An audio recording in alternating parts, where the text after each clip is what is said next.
절대 감사 황성주 3부 세상이 감당할 수 없는 감사. 연약함과 죄성을 깨닫고 감사. 최근 CBS TV에서 4개월에 걸쳐서 성서 건강학이 18회 방영되었다. 절대 감사, 내적 치유, 관계 치유, 부부 치유, 먹거리 혁명, 휴식 명령, 암은 없다, 자녀의 전인 건강, 영적 건강 등 방대한 주제를 다루었다. 촬영 전에 나는 주님만이 드러나게 해달라고 집중적으로 기도했다. 그런데도 촬영하고 나면 어느새 내가 드러나지 않았나 하는 아쉬움이 있었다. 시험에 들게 하지 마시옵고 라는 기도는 어떤 상황에서도 가장 절박한 기도이다. 나는 킹덤 드림이라는 나의 책에서 영적 리더로 행세했지만 처절한 죄성을 깊이 경험한 바 있음을 고백한다. 그런데 로마서를 읽다가 이해할 수 없는 내용이 있었다. 오호라, 나는 공고한 사람이로다. 이 사망의 몸에서 누가 나를 건져내랴. 우리 주 예수 그리스도로 말미암아 하나님께 감사하리로다. 그런즉 내 자신이 마음으로는 하나님의 법을, 육신으로는 죄의 법을 섬기노라. 로마서 7장 24절 25절 말씀. 이 본문에서 사도 바울은 사망의 몸이라는 자신의 처절한 죄성을 고백하면서도 하나님께 감사하리로다 라는 감사의 고백을 하고 있다. 최근 나는 이 상반된 고백 가운데 엄청난 은혜가 있음을 깨닫게 되었다. 최고의 회개는 감사하는 것이라는 말이 이해가 되었다. 이 말씀은 죄성이나 죄의 세력, 죄 자체에 대해 감사한다는 것이 아니다. 바로 나의 연약함을 깨닫게 해주셔서 감사하다는 말이다. 다른 말로 하면 아직도 나의 내면의 죄가 쉽게 무너지는 이런 연약함과 무기력을 알게 해주셔서 감사합니다. 내 속에 아직도 더러운 것이 있다는 것을 알고 버릴 수 있게 하시니 감사합니다 라는 고백이다. 이 사실을 알고부터 범사에 감사라는 말씀이 더욱 든든히 나의 내면에 자리 잡게 되었다. 죄의 세력을 이기는 길은 은혜를 경험하고 성령 안에서의 자유를 누리는 것이다. 더욱 중요한 것은 죄성을 경험할 때마다 나의 내면의 본질을 깨닫게 해주신 것에 감사하는 것이다. 그래서 사도 바울은 내 은혜가 내게 족하도다. 이는 내 능력이 약한 데서 온전하여짐이라 하신 것을 기억하며 내가 약한 그때의 강함이라 내가 부득불 자랑할진대 내가 약한 것을 자랑하리라 라고 고백한다. 최근에 나는 하나님 나라 사역의 원리를 4H, Holy, Humble, Hidden, Hungry로 표현하고 있다. 홀리는 사람을 의식하지 않고 하나님 앞에서의 거룩한 예배자로 살아가는 삶. Humble은 은혜 받은 만큼 낮은 자로 살아가는 삶. Hidden은 선한 영향력을 가지되 숨겨진 자로 살아가는 삶. Hungry는 심령이 가난한 자로 끊임없이 주님께 굶주린 자로 살아가는 삶이다. 4H의 삶을 불가능하게 만드는 것이 교만이며 자아 숭배이다. 반면에 4H의 삶을 가능하게 만드는 것은 우리의 연약함과 죄성을 끊임없이 의식하는 삶이다. 우리 자신의 연약함과 죄성에 대해 깊이 감사하다 보면 쓸데없는 죄책감과 좌절감으로부터 자유로워지면서 온전한 주님의 형상을 더욱 사모하게 된다. 죄인의 괴수. 매 순간 하나님의 임재를 체험하고 하나님 나라를 이 세상에 침투시키는 삶을 살기 위해서는 겸손으로 철저히 무장되어야 한다. 감사의 삶을 살다 보니 모든 것이 은혜, 모든 것이 사랑, 모든 것이 기적이라는 생각이 점점 더 삶을 지배하게 된다. 모든 것이 은혜, 모든 것이 사랑, 모든 것이 기적. 감사하다 보면 나는 점점 작아지고 주님이 점점 커진다. 나는 점점 작아지고 동역자들이 점점 커진다. 내 허물은 점점 커지고 다른 사람의 허물은 점점 작아진다. 사도 바울은 사역 초창기 갈라디아서에서 사도권을 강력하게 주장했다. 그러다가 사도 중에 가장 작은 자, 모든 성도 중에 지극히 작은 자가 자보다 더 작은 나, 죄인 중에 내가 괴수라고 한 것처럼 성숙할수록 겸손의 절정을 이루었다. 마르틴 루터는 마귀의 세계에는 감사가 없다고 했다. 영적 건강의 척도는 문제가 생겼을 때 불평의 시간에서 감사의 시간으로 얼마나 빨리 전환되느냐, 얼마나 많이 자주 감사하느냐에 달려있다. 어둠 가운데 처했을 때 인격이 그 사람의 참 인격이다. 불평할 수밖에 없고 감사가 불가능한 상황에서 얼마나 빨리 불평 모드에서 감사 모드로 전환하느냐가 영성의 척도가 아닐까 싶다. 참 놀라운 일이다. 감사 모드로 살아갈수록 불평은 그 자취를 감춘다. 감사 모드로 살아갈수록 주님께 집중하게 된다. 감사 모드로 살아갈수록 자아로부터 자유롭게 된다. 감사 모드로 살아갈수록 자신의 계획, 비전, 프로젝트로부터 자유롭게 된다. 감사의 사람 손양원 목사.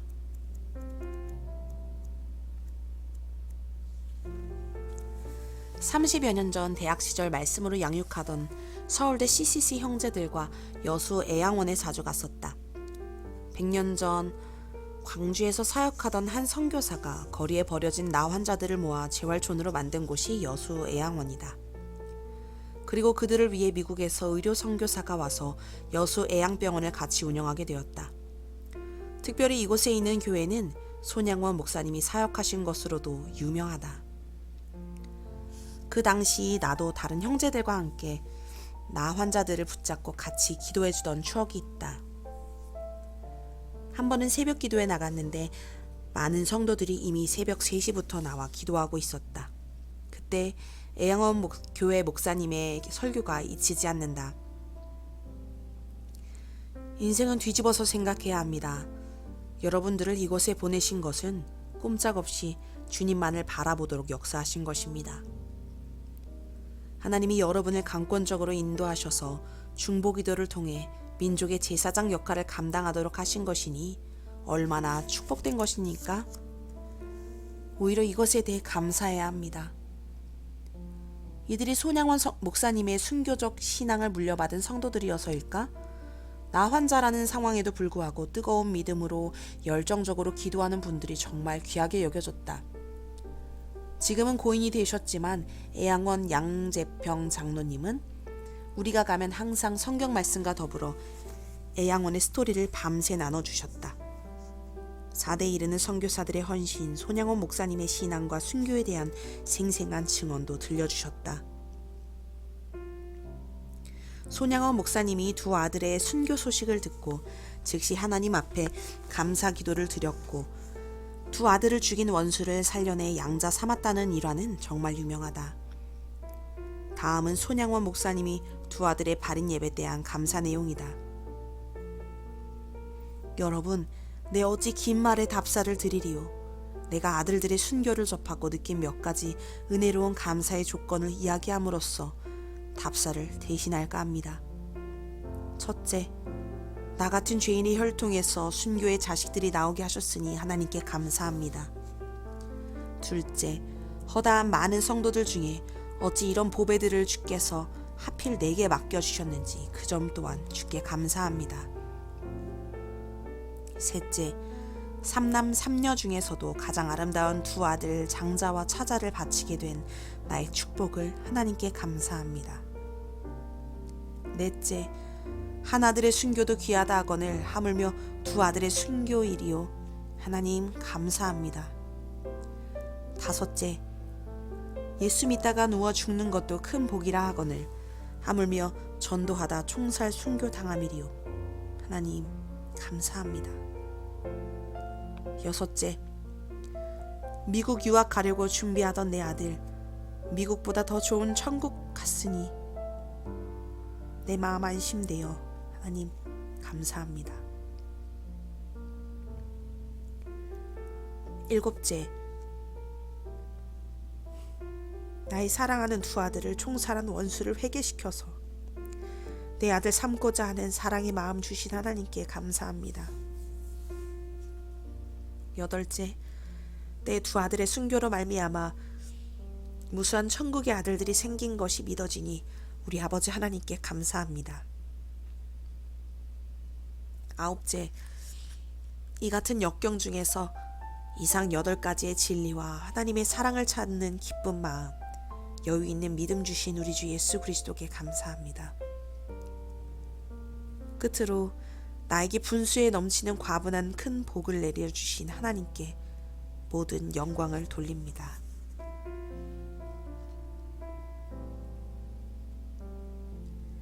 손양원 목사님은 감사의 마음을 말로만 표현하는 것으로 끝내지 않고 그 주일에 감사 헌금을 1만 원이나 드렸다고 한다.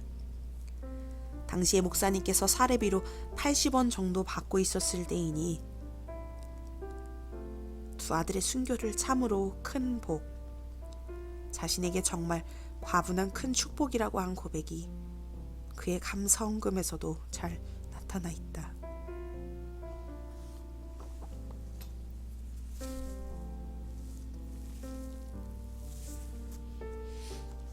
세상에 감당할 수 없는 사람.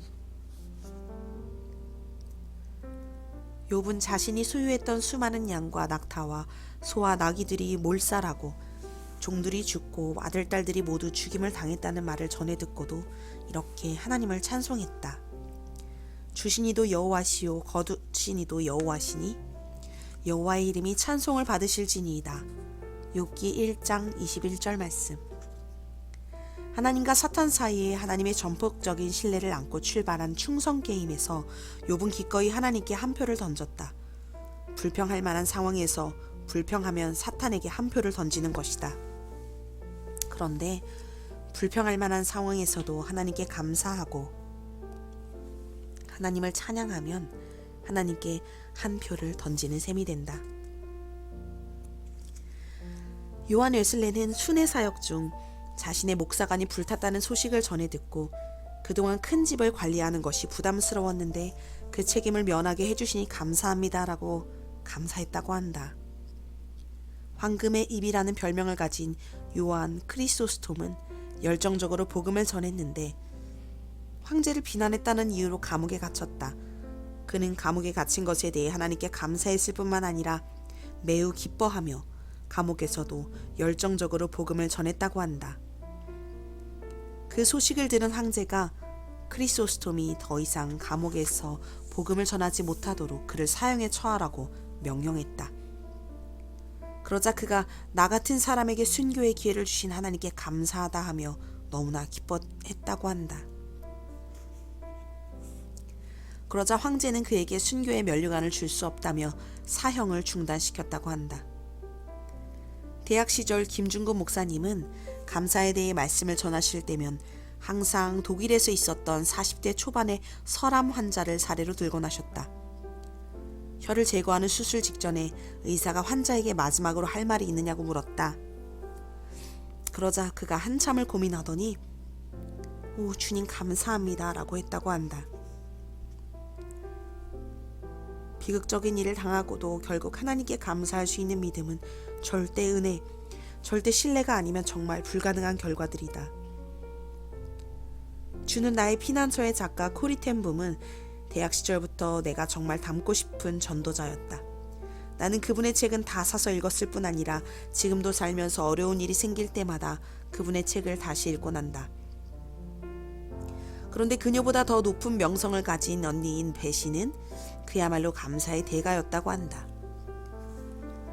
코리텐 붐은 유대인을 숨겨준 죄목으로 언니 베시와 함께 라반스부르크에 있는 강제 수용소에 감금되어 온갖 고초를 겪었다. 그녀는 독일 항복 직전 사무차고로 풀려나 자유인이 되었지만 베시는 수용소에서 사망했다. 다음은 수용소에서 있었던 유명한 일화이다. 어렵게 성경책을 구해 날마다 말씀 묵상을 하고 있던 그녀는 얼마 후 언니 배씨와 더욱 열악한 수용소로 옮겨지게 되었다. 그곳은 모든 것이 최악이었는데 50명을 수용할 수 있는 막사에 200명이나 되는 인원을 수용하는 등 감사할 수 있는 일이라곤 도무지 찾아볼 수 없는 지경이었다고 했다. 설상가상으로 벼룩까지 들끓어 하루하루가 고통스러웠는데도 언니 배씨는 성경 말씀을 제시하며 이런 비참한 환경까지도 감사하라고 했다. 그러나 그녀는 그것만큼은 인정할 수가 없고 범사에 감사하라는 말씀은 머릿속에서만 맴돌 뿐이었다고 한다. 그런데 그때 배씨 언니가 눈을 감고 믿음으로 나지막하게 이렇게 기도를 드렸다. 주님, 우리에게 벼룩을 주셔서 감사합니다. 코리는 할 수 없이 아멘 했다. 언니 배씨는 모든 상황을 은혜로 인식하고 감사로 응답했던 것이다. 그런데 얼마 안 가서 그녀는 벼룩 때문에 감방 주위의 간수도 독일 군인도 얼씬하지 않았다는 것을 알게 되었다. 덕분에 그들은 자유롭게 성경을 읽고 교제 나눌 수 있었고 다른 사람들에게 복음을 전하는 것은 물론 기도 모임까지 가질 수 있었다고 한다. 이들은 절대 은혜, 절대 신뢰, 절대 감사의 삼중고리를 실천했던 분들이다. 이들은 모두 히브리서에 말한 세상이 감당하지 못하는 사람이다. 절대 감사의 삶을 사는 사람들의 특징들은 감사 유전자가 100% 발현된 사람들이라는 것이다.